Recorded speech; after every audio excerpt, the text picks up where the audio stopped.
Bom dia, meninos. Que é a professora Linda. Estamos continuando com a disciplina de goiaba e maracujá, certo?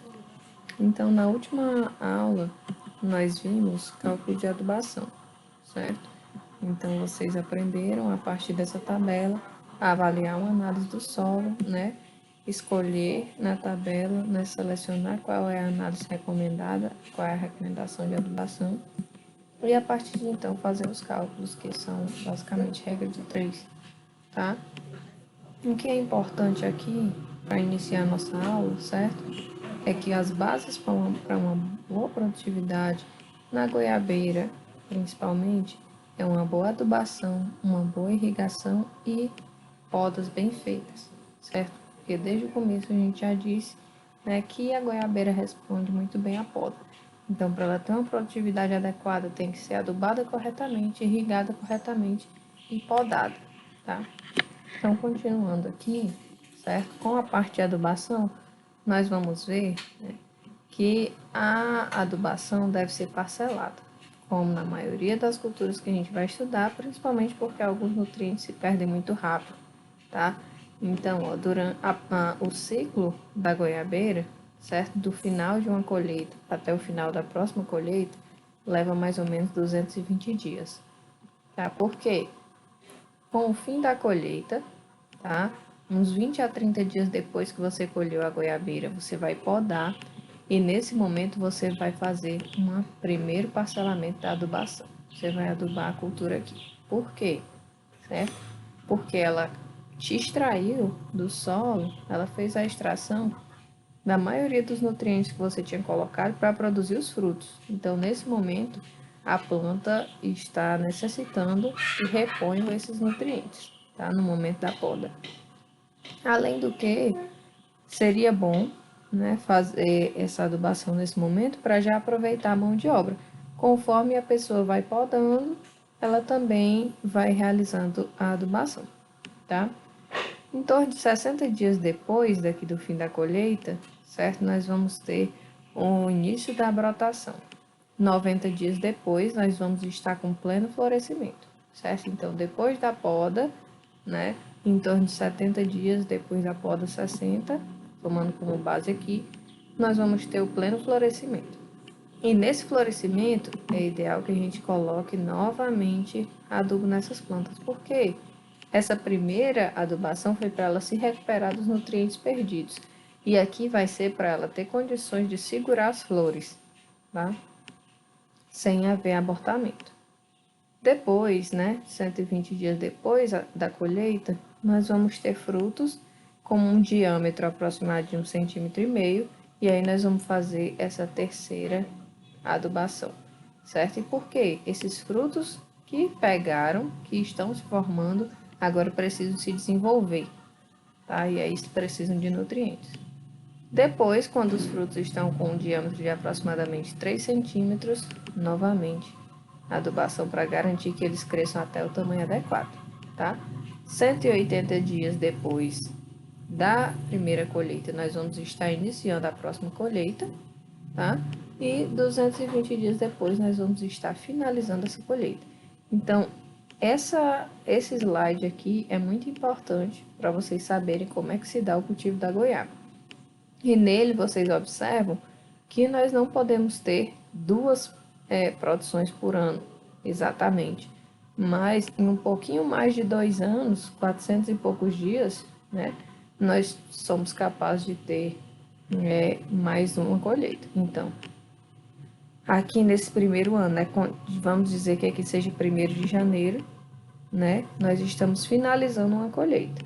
E aí lá para o dia 220, certo? Sei lá, vamos dizer que seja outubro, por aí, nós vamos ter a próxima colheita.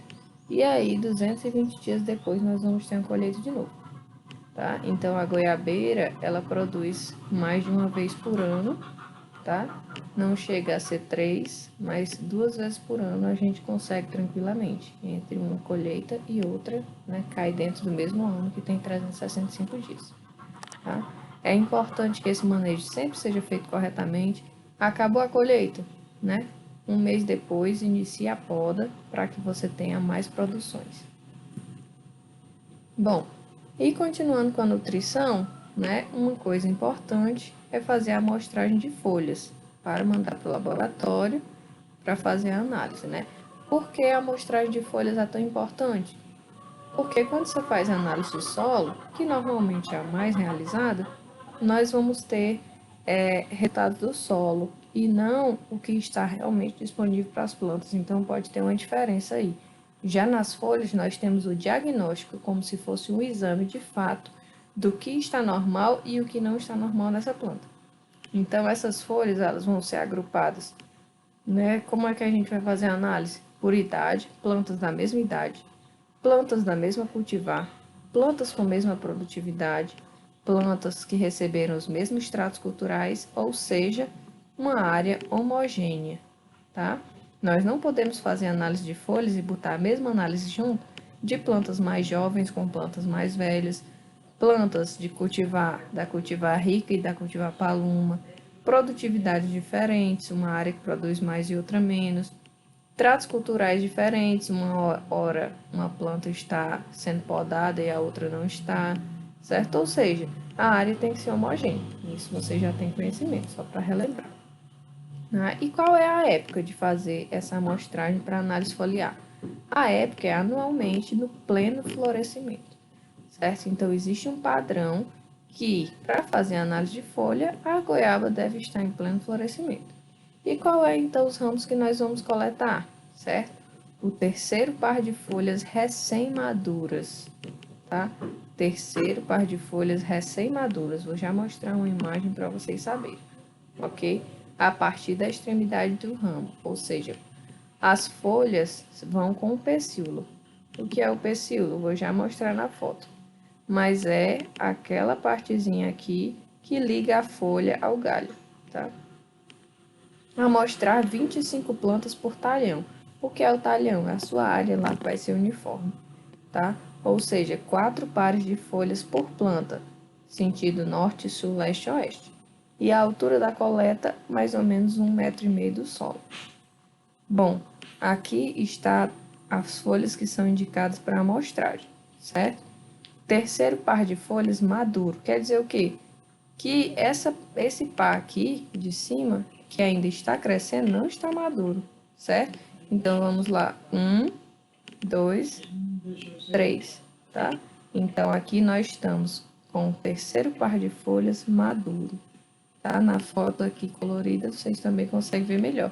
Tem um parzinho de folhas que está por abrir, tem outros que ainda está crescendo e esses devem ser eliminados. Nós vamos contar a partir do par que está maduro, tá?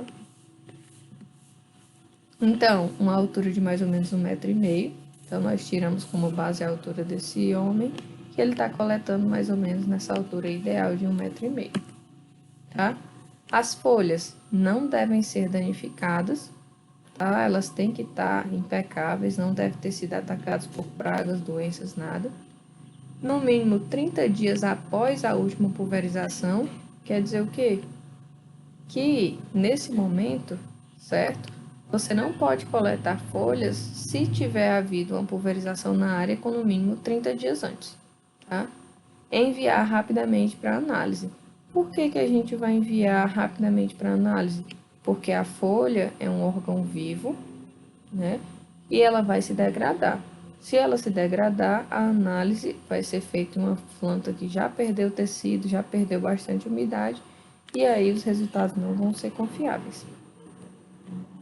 Aqui nós temos os teores de nutrientes considerados adequados para a goiabeira a partir do terceiro ano de idade. Lembrem lá que tem a questão da idade da planta, né? Durante o período de pleno florescimento. Por quê? Porque é o período ideal para a coleta de folhas para análise foliar. E aí nós temos cultivar rica e cultivar paluma. Então, nós vamos ver que, dependendo da cultivar, nós vamos ter teores ideais diferentes. Aqui, imaginem que nós estamos com o resultado de um exame, tá? E digamos que a nossa goiabeira deu um valor de 24, tá? Para nitrogênio, 24 aqui. Bom, se ela é da cultivar rica, né, de 22 a 26 está normal.